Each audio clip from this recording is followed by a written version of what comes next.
What's up, everybody? This is Yogi Chris, PhD. I'm Yogi Chris, PhD, founder of Enlightened Yoga, aka Pimp and Yogi on Instagram, and director of operations here at Base One Stoic Temple or Players Temple, or whatever temple this is. Base One Temple here in San Jose, California, where I run operations for Arasta Pardibazar, greatest player on the planet.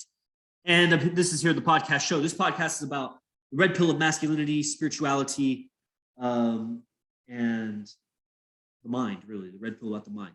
And this episode is about misconceptions about game. What is game? A lot of times in my messages, in my voice too, it's funny because I try to write my texts like how I talk. Sometimes I go more formal. But when I say game, if you can tell, when I write that, I use a capital G. So in the middle of the sentence, I'll be talking about game. And if I'm referring to game, I usually capitalize it. Why? Because I just want to. I like to. And why is game misunderstood? Why is it not accepted by the masses? What is game in the first place? Game is the strategy of both a man and woman. Women have game too, but I'm really talking about man's game because man's the leader. Man's going to approach. A woman's game is almost never going to do that. There's, of course, a spectrum of options that, and how many? Infinite, really. But we could kind of group them into like what a woman's going to do with her life to fulfill her mating agenda, and what a man's going to do to fulfill his mating agenda. Some men like almost turn, or they go gay. That's how they fulfill. It's weird. That's why they're perverted in those things. Some men try to become porn stars. Some men try to become dancers. Some men just try to become engineers and make a bunch of money and somehow meet a girl along the way, or like some men don't even think about it. Some men are just, they settle with, like we don't think of it maybe as a strategy. And I think this is part of the misunderstanding about it, is that it's going to happen anyway. You're going to exercise some strategy. It's going to flower into fruition in your life, even if that's no mate. And then there's going to be consequences and outlets for that. Negative, you're going to have things that you do if you are mateless for too long. And you're not going to become a monk. You're going to become a weirdo and a danger, really. Or anywhere in between, too. There's like those guys that are successful with girls. There's girls that get the guy of their dreams, and it lasts for however long it lasts. But there's going to be a lot of misunderstandings about female psychology, male psychology. So game is that technology of communication, and which includes gesturing, which includes touch and sexuality. All of these things are communication, but definitely the words, what you say, when you say it, from zero to relationship, from zero to marriage, if that's what you're going for, from zero to breakup, all the way through. And, you know, that if you can imagine it, there's methods to this thing, principles that you can go by. So that is the structure of the technology. It's not a finite fixed thing. Like this vape pen is a technology. It definitely has borders and edges and a cartridge, and there's pieces and components to it. The technology of game is like that too, but it's more ethereal. It's in mental space, so you can't clasp it. It's a philosophy is what it is, but it's an applied philosophy. Game, how you fulfill your mating agenda. And then when we say good game, we're talking about like high value man, high value women, or woman, or, you know, choice. And when it comes down to it, maybe everybody's not going to choose the same thing, but we can, in a general sense, determine what's beautiful, what's high value, what's quality.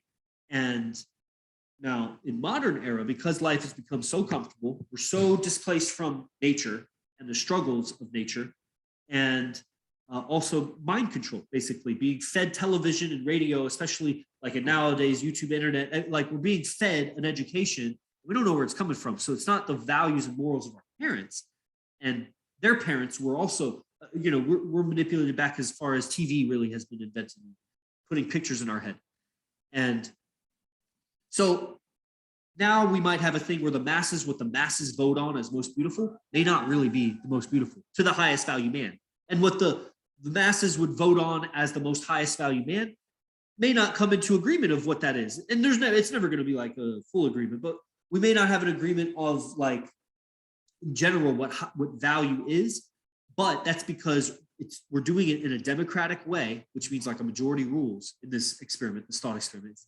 And a majority of people are stupid.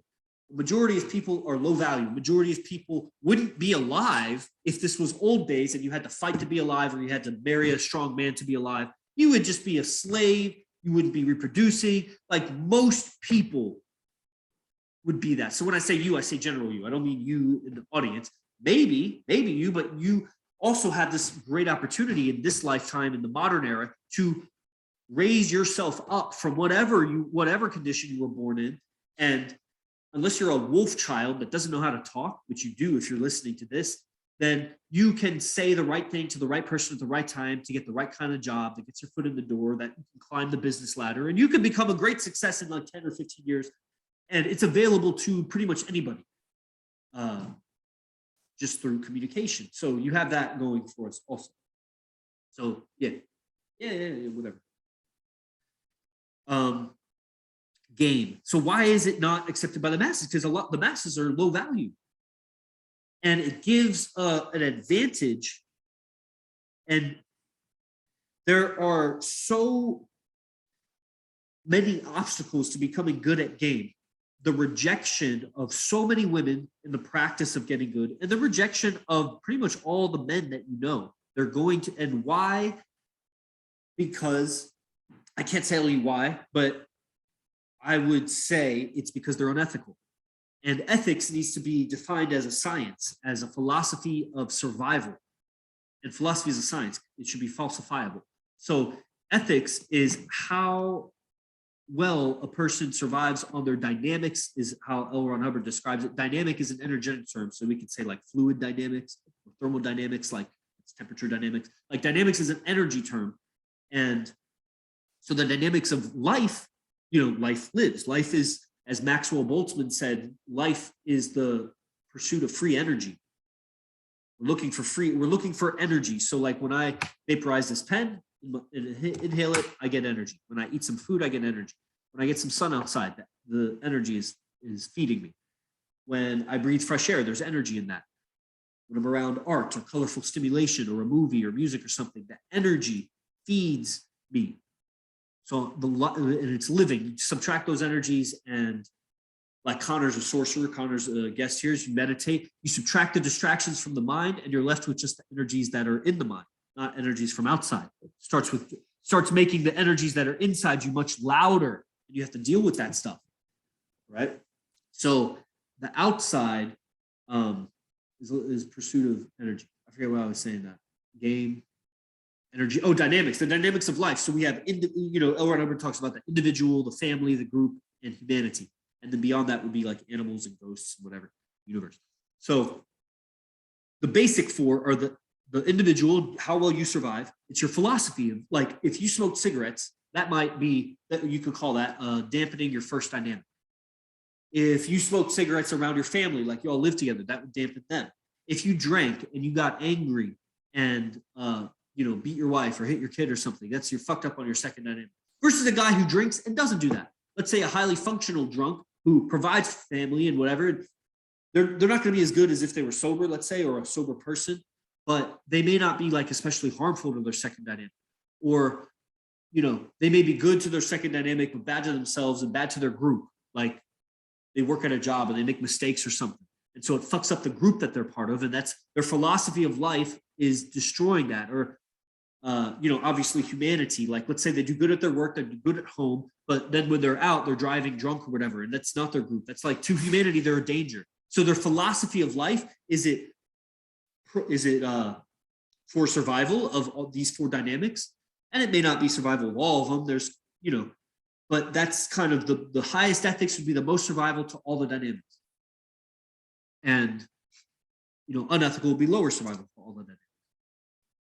So, where was I going with that? Ethics. Oh, so why people don't adopt game is because they're unethical. Because if you have,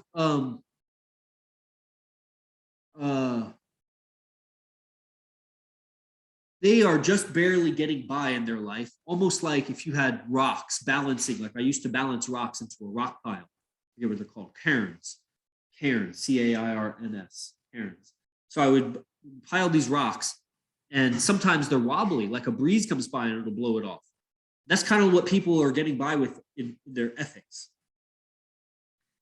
Or, when you start having game and being able to influence. So remember, game is it's the technology of how to mate with your choice, your mate of choice. So how do you get your mate of choice? Obviously not through any forced means. So through voluntary, you got to make them, get them to have the decision. Somehow through your influence, through your communication, gesturing, how you interact with the person of the opposite sex that you're trying to mate with, that how can you have them want, it's, the language here is it's hard to come up with, but I want them to choose me. I can't make them choose me, but I can choose my own character. And I know I have this goal of them choosing me all the way through to sex and relationship or whatever, like the game. So that's a lot of choices. They got to choose to be around you, to continue being around you, to enjoy the conversation. Like you got to get along for a long, long while. So if all the while I'm holding my intention of I want them to choose to mate with me, and I'm going to attempt to influence that by how I'm being. Okay. So that is everybody's game. Now, game as a capital G is I have a strategy for how I'm being based on understanding her. And now everybody's kind of brainwashed a little bit. Everybody's got the media agenda in their head and they have wrong goals. Like feminism has infiltrated all the women and men, but infiltrated the women to pursue like a career or their independence, and did not educate them very much on how their hormonal shifts are going to be when they go like postmenopausal or something, and they're no longer able to get like a sufficient mate. When they go uglier and as they get older and the world is not so kind to them, bowing down to them, pleasing them, offering things to them, offering to take care of them, this or that. Like, so women don't have that, a lot of them. So that they're educated to pursue these man goals. And what was I saying right there? Strategy. So the strategy to get the message across so that she chooses you is game. And the ability to do that, if it was a skill, like we already know that sales is a skill, is not there a method, a way to talk to somebody? Just read The Way of the Wolf, Jordan Belfort. There's definite keys in people's minds that when you give them certainty about the product, you know that they're qualified, they're in the market for the product, and they have certain pain about the product, like if by it not being solved, the problem not being solved. They have these trust issues about the company, about you, and when there's like 5 keys, and when you lock these in, like the sale happens, or you just circle back around and keep improving those. So you get them from like a next level, more certain, more trust, more certain, more trust every time you circle back around. And it's like, if you've ever watched the demo of Jordan Belfort, like in 20 minutes, he compelled an actor, a professional actor who was paid to say no to his sale. He compelled this guy to say yes by like logically cornering him using his sales. Like you can sell people, all right? You can seduce people. You can corner, and it's not because the guy that he sold, the actor, and he finally said yes, it was because it was the right decision. Jordan Belfort cornered him with logic on the right decision. This is the right decision. Put some money down now, whatever it was. Put a little bit down now so I can show you this is the right decision, because it's not going to affect your thing. You have this money to play with. And if it works out, then you'll know this is like a great deal for you. And if it doesn't, then you'll know that you never need to do business with us again. Kind of like it was one of those, and he had already spelled out a solid case. And the guy had to say yes, because it would have been retarded not to. He would have just looked like a fool to keep saying no at that point. And the camera knew it, and everybody knew it, and they laughed it off because he compelled this guy. Okay, that's what seduction is. So it's not cornering her in a way that's like she can't get away. It's cornering her in a way that you're going to have to run away, because you can't pretend like this is friendship. I've got you. You know you want me, and I know you want me, and I've laid out the path for you that it's perfect. It's the storybook. This is the fantasy. This is everything you wanted from a seduction. For you to say no now, you're running away from your destiny. Just turn your back on your own Cinderella story that you've sought after your whole life. Like, you make it impossible, very hard for her to say no. If she listens, if she sticks around, that's game. It's knowing how to talk. And how good you are, well, how beautiful is she? How many men are seeking her? What's her value in the mating marketplace? That's a valuable woman. And how long does it take you? How efficient are you? And of course, if you're in it like, in our lineage with AZD and multiple relationships, how long lasting are they? How many can stick around and vouch for you, sing songs of your praise, or sing praises of your fucking abilities, of your ethics, of your goodness? Have a tribe around you. There's longevity to this because you could fool people. You can fool people. I'm all for, if you can fool people, they should be fooled, because that's how the species evolves. You don't evolve by now there's also, if you can shun somebody and stop them from having an advantage over you, then you should shun somebody. So if somebody else has got game and you can get them to stop running game, to stop talking to girls by shaming them somehow, well, that's your strategy, dude. That's that guy's strategy to leave more options available to him. That's his game, is to shame the other guy. It's just nobody was smart enough to point it out to the whole audience. Or maybe you didn't have enough reputation to point out to the audience where they would listen. So that's where we get the philosophy from AZD. Success is your proof. Success is your proof. It's not talking good game, it's having good game. It's having women. And so why game is misunderstood is, one is because the masses, pretty much everybody, is so deep in their mind control. They're so deep in the brainwash. They're so deep in the matrix that even the people that think they have good game don't have game. They're not talking to the genetics of the woman. They're still in the matrix, just they found some little cheat codes, but they're still playing the video game. Like, we have taken off the virtual reality simulator in IMC Nation to more or less degree. Maybe it's not a contraption you can take off. It's a thing like a dimmer switch. You can kind of dim down the matrix. The people that are more evolved in the IMC movement are more dimmed on the matrix, more bright on their awareness. And so their game is not just being a self-realized spiritual being or whatever I'm trying to describe, but they're also, they're calibrating, they're adjusting how they communicate. They're adjusting their game to talk to her genetics, which is what?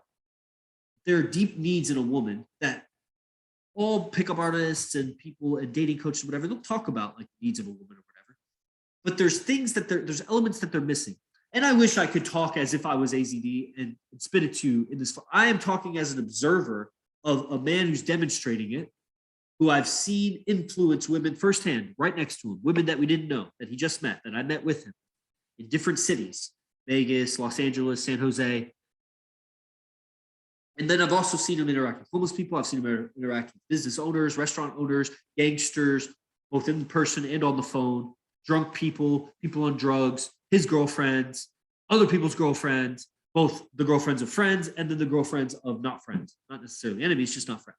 Like, a lot of spectrum of people. People that have known him for 35 years have stopped him in the street when I'm on the street with him, and they knew him when he was a kid doing martial arts, whatever. Like, so I've seen that game is it's not just how one communicates with all of those things, because that's just communication. That's being good at communicating. Right on. And game is that technology of communication that's for choice of mate. And that is power and influence. And in this universe, what I'm describing, when I'm talking about stacking the rocks in a rock pile, this power of this influence is, it's a weight. It's like amplifying the gravity on this planet. And so if the rocks are not perfectly balanced, they will fall if you amplify the gravity, if you make them all heavier. The balance becomes very much, the alignment becomes more obvious. Like, I have done a couple in my life. I've done a couple of handstands with a girl on my back. So a girl climbs on my back and hugs me real tight and doesn't let go, and I go upside down into a handstand. And she's holding on to me upside down in a handstand like a koala bear or something. When you add weight, your alignment needs to be better. You're not going to be able to adjust as easily. And if you start falling, you're going. Okay, so when you have power and influence and game, but your ethics are not in alignment, then you wobble and you fall, you collapse. This is really what happens. So the ethics, your philosophies, your ideas, and your philosophies are another way of saying it is like your beliefs, or just how you think about things, how you interpret life, and what you do, how you handle life. Like these are your philosophies. So game has been misunderstood. Now, if people that they went out socializing in different kinds of venues and they started noticing patterns, which is like, that's one of the human superpowers. We notice patterns. And so they notice certain patterns when they're talking with certain women. When I say this, they brighten up. When I say this, they dim down. When I say this, they touch me on the shoulder. When I say this, they turn away. You know, they start noticing indications of interest, indications of non-interest, called disinterest. And they start, obviously, because they have an agenda, they want to mate with those women, as all men do. You know, so there's a lot of denial too. So feminism has infiltrated the culture, and you know, liberalism and how it does character shaming. It's basically sophism,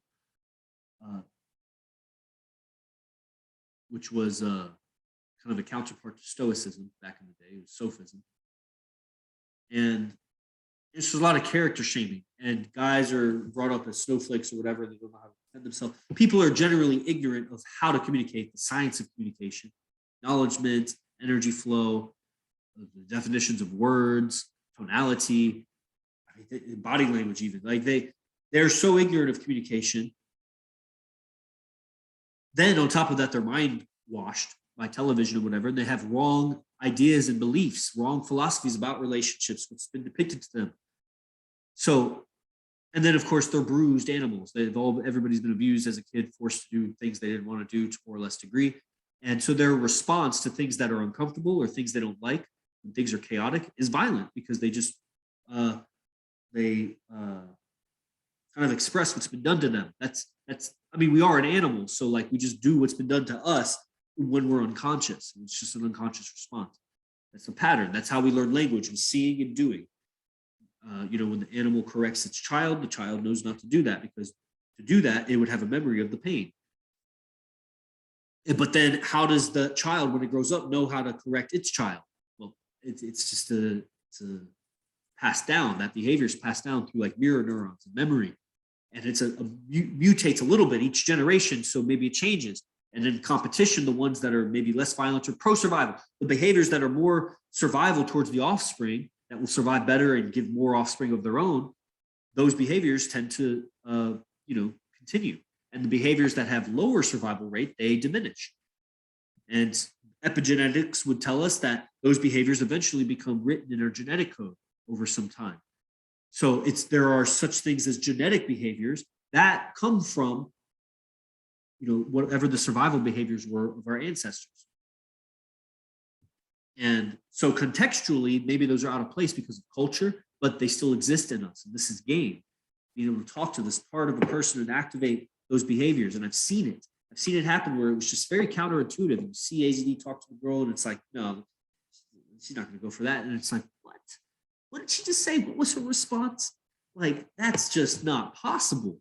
And then it makes sense later when you're not really in the moment. It splashes you with surprise, but then later you're reflecting on it, or he teaches on it later or whatever. And it's like, oh, I see why it makes sense. Like, it's just in the moment I was operating out of a different philosophy. But when I step back from the emotions of the moment, being in a social venue, and I think about it, it makes sense. You've hacked the code. You've bypassed because of so many reasons that I don't want to get off track. So keeping it on track, you know, game and why it's not accepted. I mean, this is power. This is influence. When you know that, you know, the ability to seduce and lead people astray from their own thoughts and their own life and what they're doing is a power that other men don't want you to have, because they themselves are not willing to study it, because it's hard work. It takes a lot of intelligence. There's a lot of insecurities in people. There's a lot of abuse in people, and they don't have ethics for those reasons, because we would be pretty ethical if it wasn't for coercion done to us. So as they they will limit themselves because people are good. This is L. Ron Hubbard philosophy. People are good, and so they do not want to do bad to other people where they feel bad because people are good. But they sometimes can't help doing bad to others because they have wrong ideas because of bad behavior that's been done to them that they can't face because it's unconscious. So that means they totally just don't see it. They might see that they're not getting the results they want, but they don't understand why. And they don't understand why they feel bad about doing other people wrong. It's because they know that's wrong, but they can't do different. So they'll just stop and they'll shun it. There's defense strategies to push whatever that subject is away from them so that they, in their own mind, stay ethical.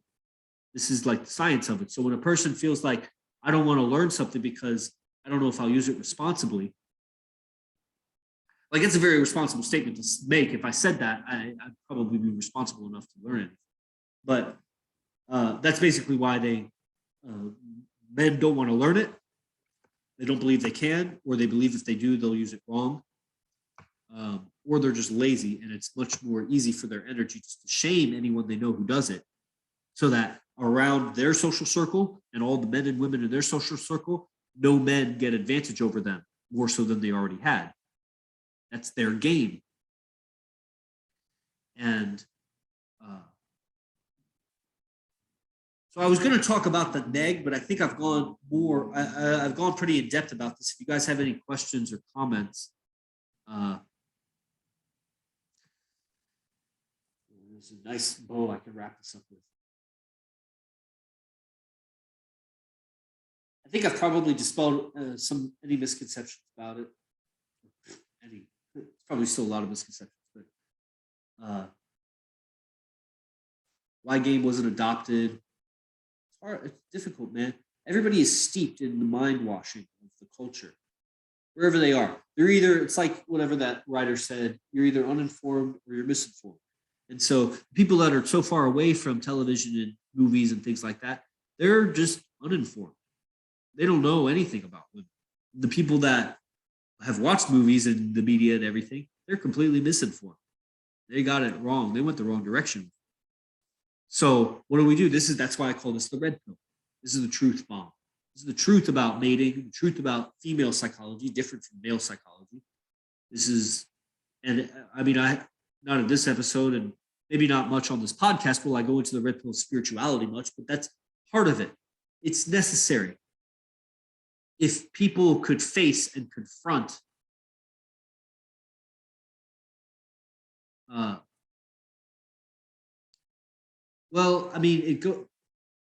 at the top, everything comes together eventually.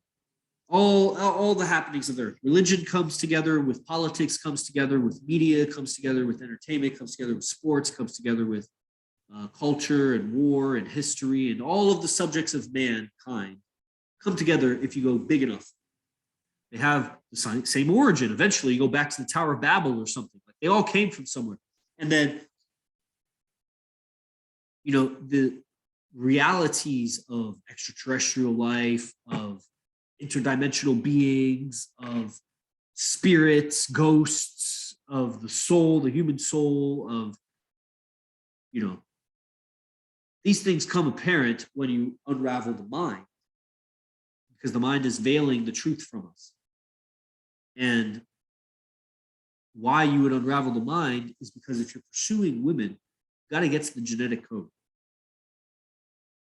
Or you're just going to be playing some offshoot of the matrix in your own relationship. And, in doing that, in that pursuit, you'll find some of these truths, but then it might also confuse you. And that's where we have a lineage here. We come from lineage. AZD is lineage. So go to imcbase1.com for the most, whatever event is next. Right now, this is March 13th. I'm coming at you March 13th, 2022. So we have an event coming up in like 2 weeks. It's going to be sick. And you could also click the link in the description and get access to, all of our social media and how to get a hold of us. So this is Yogi Chris. I'm done with this show. Everybody, thank you for showing up. It was great to have a big live audience, and hope it was helpful for you. Everybody online, also sign up for the camp Instagram, it was cool having you. Facebook, it was cool having you.